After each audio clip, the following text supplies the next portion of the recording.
المشاهدين، أهلا ومرحبا بكم. كيف هي أحوال الجامعات في ولاية ميشيغان في ظل الظروف غير الاعتيادية التي تمر فيها ولاية ميشيغان؟ العديد من الجامعات اتخذت قرارات أكدت فيها أنها ستستمر في توفير الصفوف الجامعية عن بعد ريثما تتضح الأمور. من بين هذه الجامعات إحدى أهم جامعات ولاية ميشيغان، وهي ميشيغان ستيت يونيفرسيتي في ايست لانسينغ. هذه الجامعة العريقة التي تخرج منها مئات الشخصيات الهامة في العالم العربي.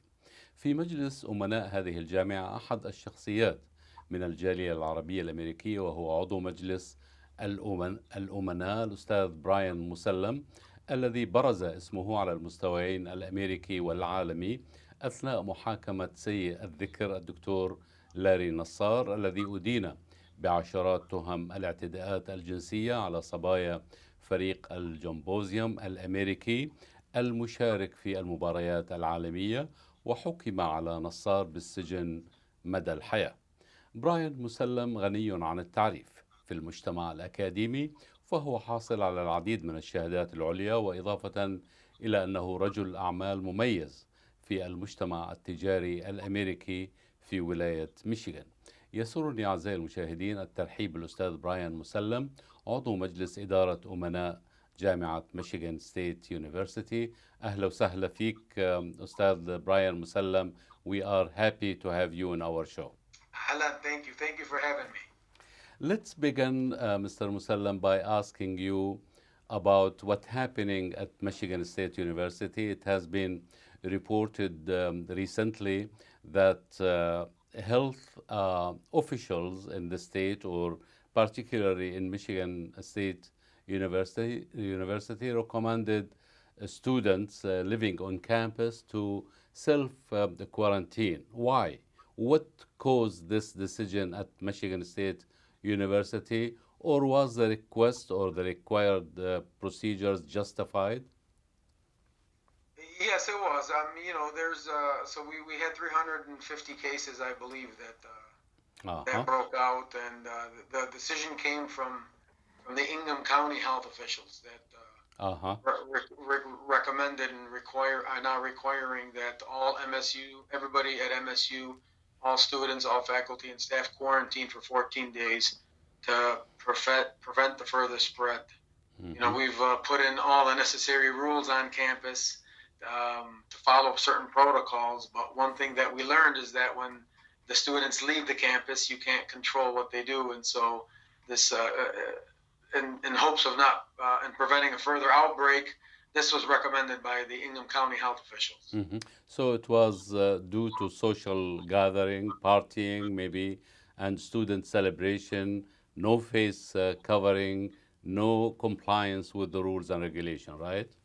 And that's the problem we're seeing all across the country, is that that demographic, that age demographic is asymptomatic, that they could have it and not even know it, and spread it and not even know it. And the concern is my dad, somebody's father coming home and interacting with the elderly, or somebody who's sick, or that's the concern. So we're having a problem, and it's happening nationwide. You're seeing it at the University of Alabama, University of North Carolina. You're seeing outbreaks all over the country because students are just not adhering to the CDC guidelines or socially distancing. So it's a problem nationwide. But to your knowledge, there is no serious issue, no death, God forbid, or anything like that? To my knowledge, no. Not yet. Not that we are aware of, but What is the rules or the policy of the university regarding COVID-19? Are you or the university imposing any penalty on students who violate the policy, if it exists? They are. So they just issued right now that if you do violate policy, that you will face reprimand for it, possible suspension. We have certain protocols when you come on campus. You must wear a mask, have temperature readings, certain guidelines that you must follow. Remember, most of our classes right now are online. Sure. So with the exception of our research labs and some of the work that needs to be done in the labs, So we're taking all precautions. It helps having a president who's an infectious disease doctor who, Michigan State was the first to get ahead of this. I mean, we were the first school to close down. We were the first to graduate our healthcare workforce early. We put our nurses, our doctors into the workforce early, got them temporary license to help with the spread. We developed decontamination for the PPE, for the masks. I mean, there's a lot of things that Michigan State has done to be the leader in the region as it relates to COVID. Mhm. What the approximate, if you have any information about the approximate number of students who are residing in the or at the dorm or local apartments in the campus of Michigan State University?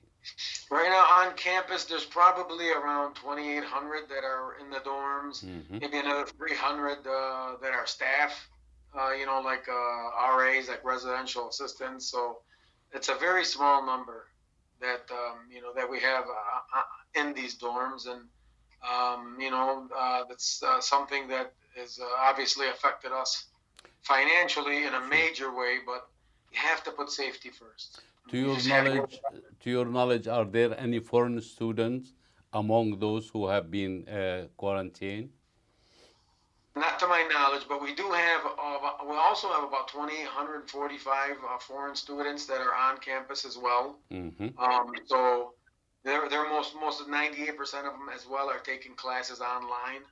But our international enrollment is down significantly, obviously, because of what's transpired around the world. So that's taken a major hit. We're a global university. I mean, we're a top 100 research university that has tentacles all across the world. So for us to be, in essence, close our borders per se, or have such a major decrease in international population affects us dramatically. Sure. A couple of months ago, I'm sure that you remember President Donald Trump issued an executive order preventing any foreign student from entering the United States if he or she is enrolled as a student online or on the internet.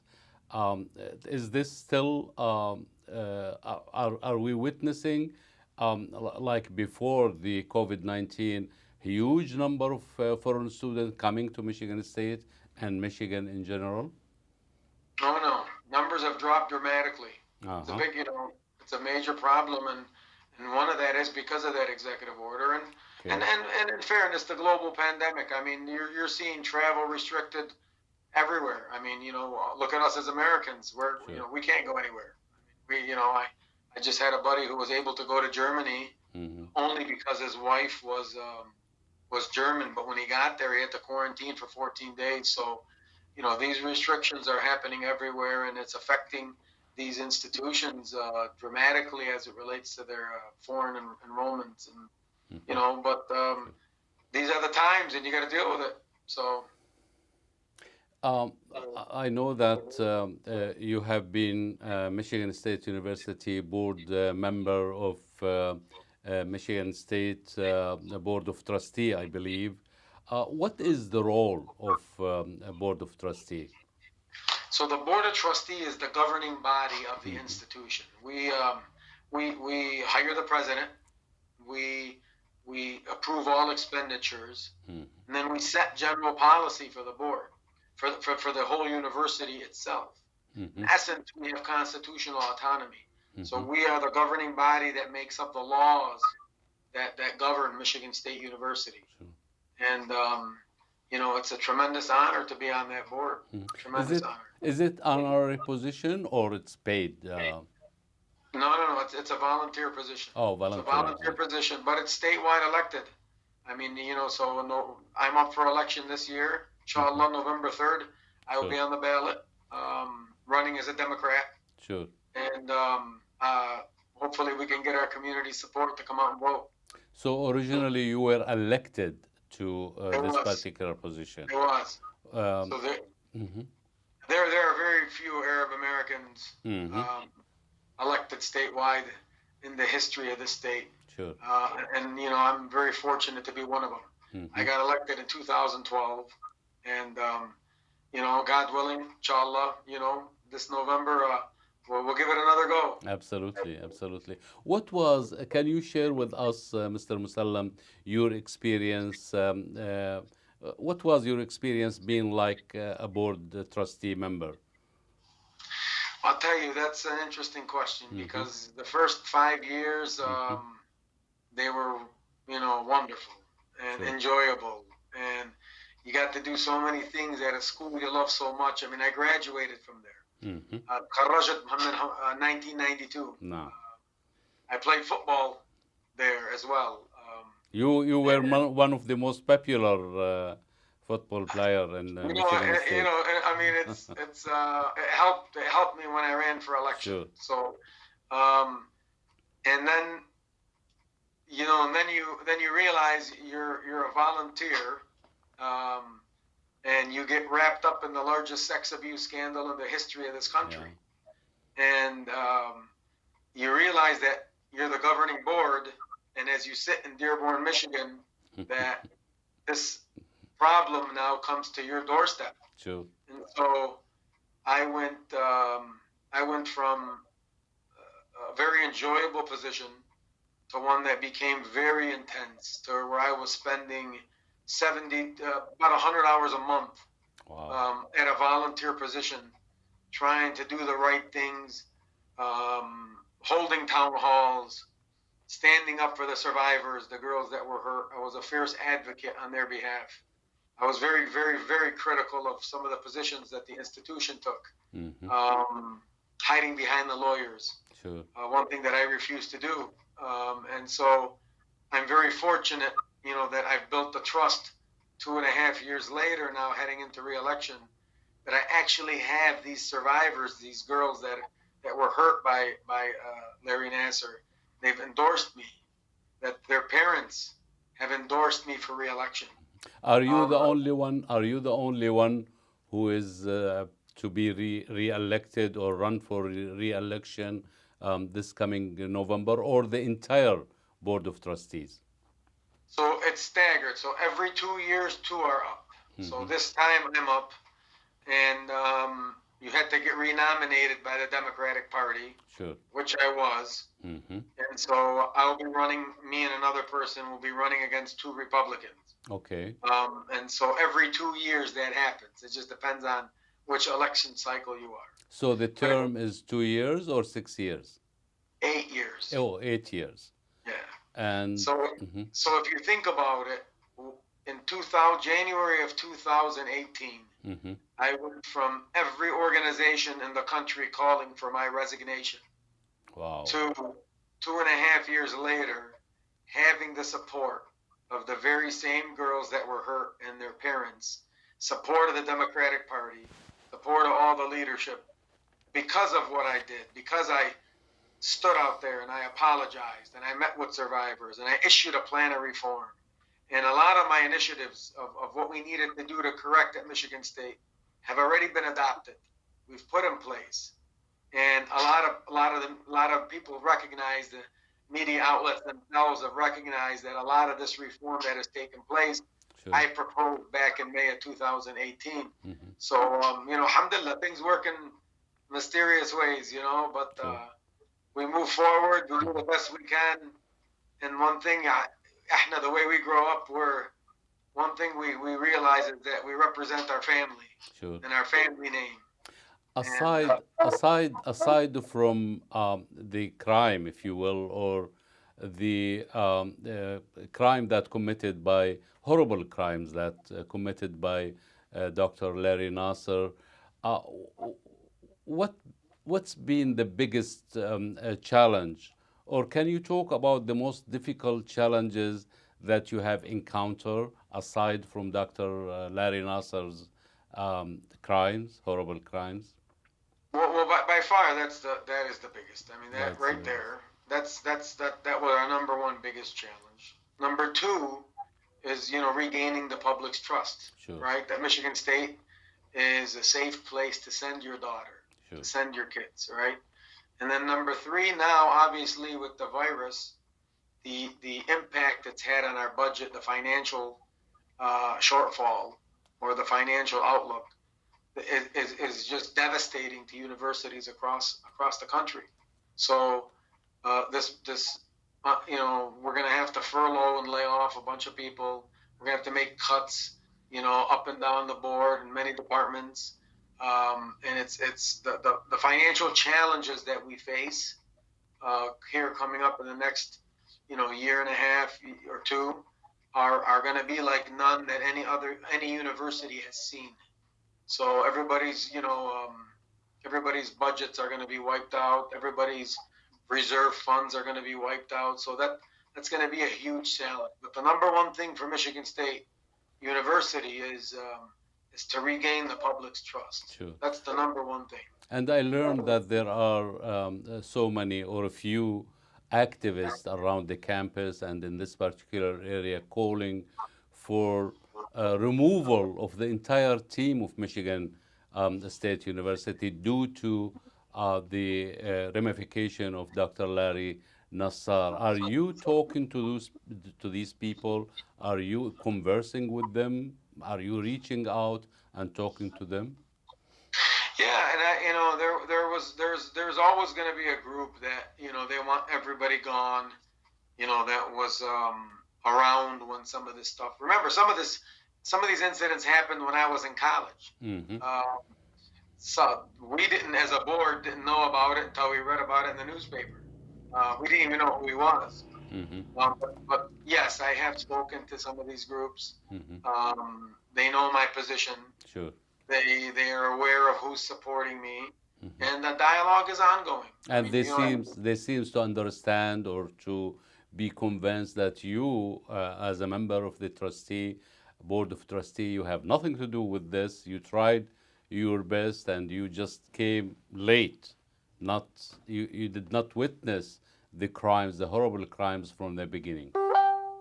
Well, many of them realized and saw. Many of them saw how everybody behaved in times of crisis. Mm-hmm. Everybody was tested.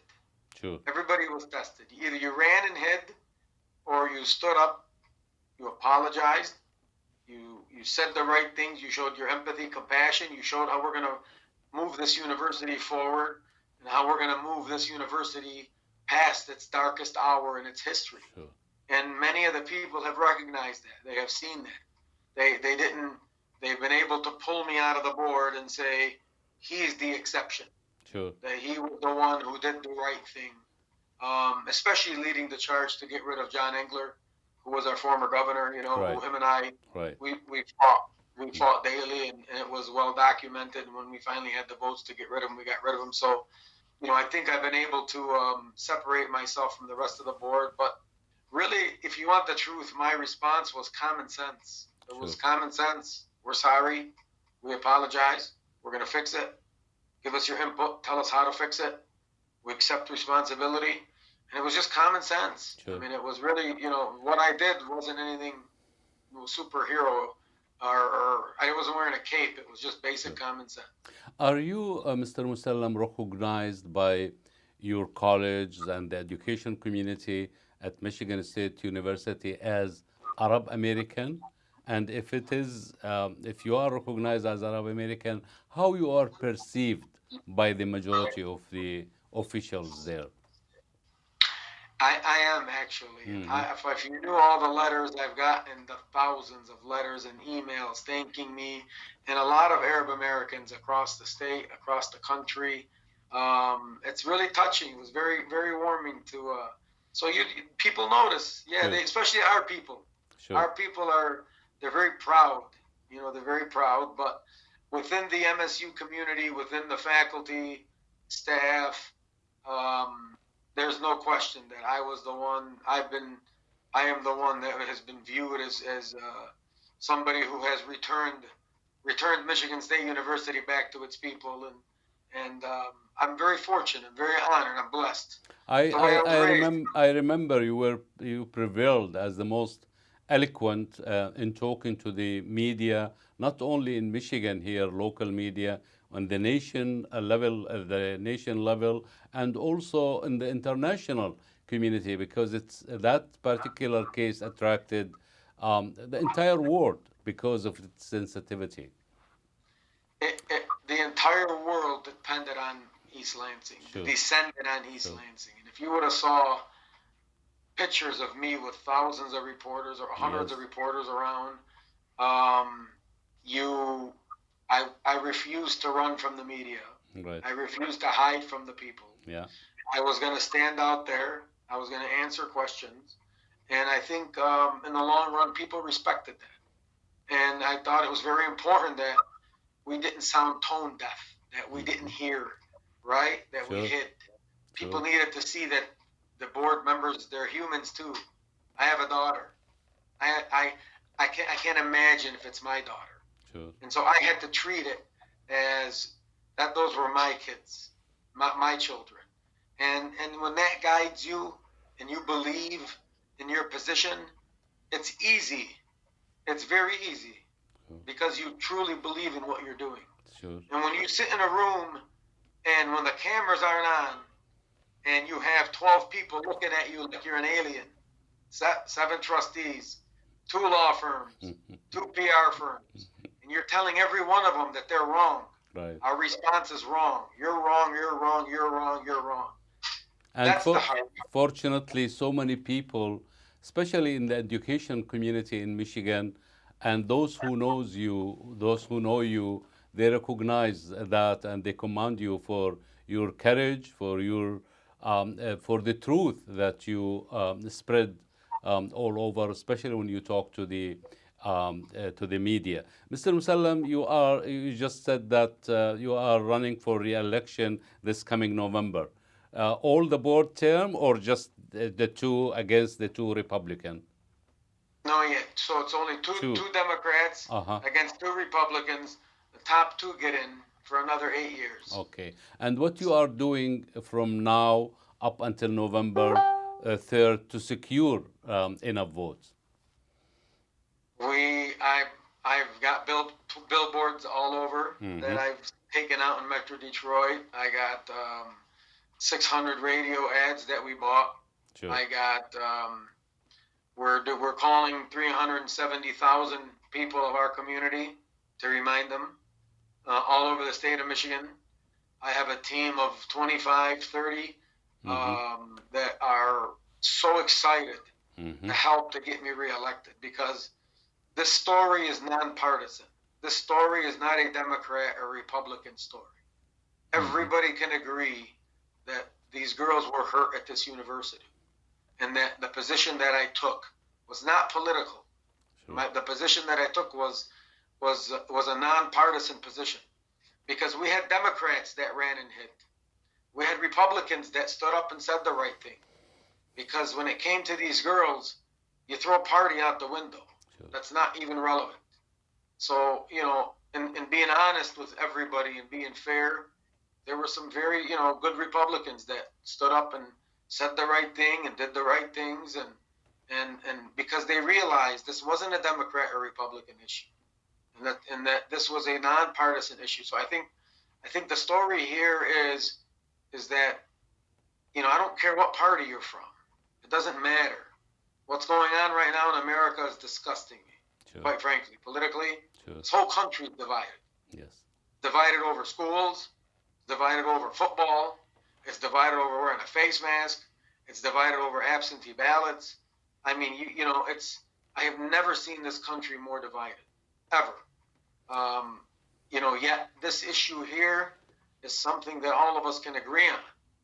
That it was a tragedy, that it was something that should never happen again, that Michigan State needs to be the national model going forward for student health and wellness, and that, that I have unfinished business to do, that my plan of reform, as it continues to be evolved and be instituted throughout the university, that, God willing, one day that this will be the framework for the national model for student health and wellness. And, those are my goals. I don't want to play a Republican Democrat game.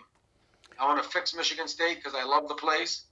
And I was a Spartan before I was a Democrat, and just like most of my colleagues, they were Spartans before they were Republicans.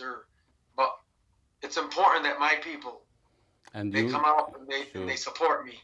You were recognize. Sure. You were giving credit to fight and the courage that you put in removing one of the most powerful person in the state, which is the past governor, Engler. You, the one who removed him from Michigan State University.